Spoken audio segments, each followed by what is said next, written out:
1 month ago, the international community celebrated the successful outcome of the 2010 NPT Review Conference.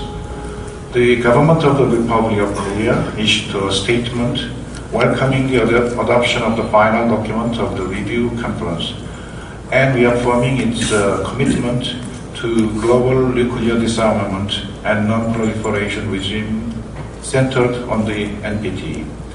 I believe that now is a good time to reflect on what we have agreed upon at the Review Conference and decide how best we can translate our commitment into concrete actions to further strengthen the NPT regime. In this regard, this workshop is indeed timely and meaningful. The Republic of Korea attaches great value to the adoption of the final document by consensus in a decade, as the NPT cannot afford another failure following the fiasco at the 2005 Review Conference. The adoption at an agreed text itself is an important indication of success. Thirdly, the Republic of Korea remains convinced that strengthening the NPT-based regime is the most effective way to respond to and overcome the challenges that threaten NPT. The final document incorporates specific action plans to strengthen the three pillars of the treaty and help resolve pending regional issues. Among others, the Republic of Korea welcomes that the international community sends a clear and unified message to North Korea to fulfill its commitment under the six-party talks and return to the NPT as well as to the IAEA Safeguards Agreement. Needless to say, the North Korean nuclear issue represents one of the most serious challenges to the NPT. Indeed, North Korea's announcement of withdrawal from the NPT as well as its two nuclear tests posed a serious threat to regional peace and stability and severely undermined the very raison d'etre of the treaty. Secondly, the Republic of Korea welcomes the progress made at the Review Conference in the area of nuclear disarmament. Due to many promising factors, such as the signing of the new START treaty between the United States and Russia and voluntary transparency measures by nuclear weapons states, the discussions on nuclear disarmament were more specific and substantive than ever.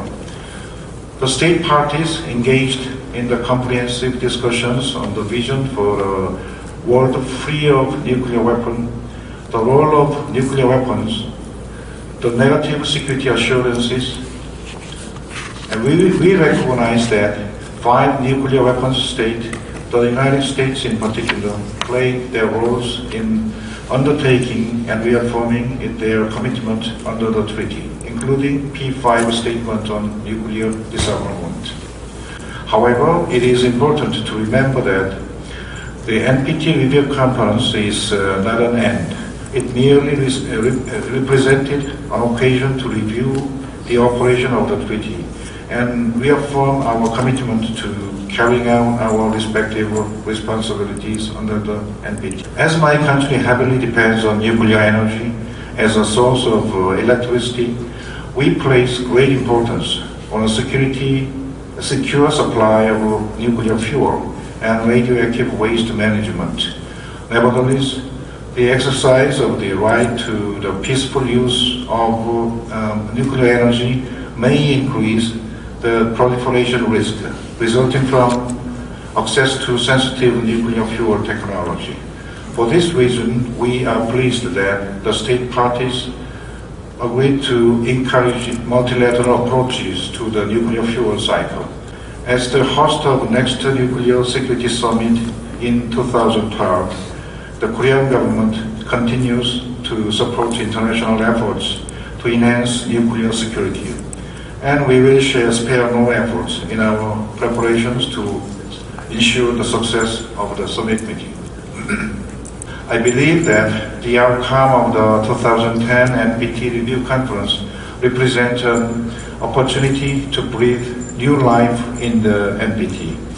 The conference offered us a chance to respond effectively to mounting challenges to the global non-proliferation regime, and we affirm our steadfast commitment to the treaty.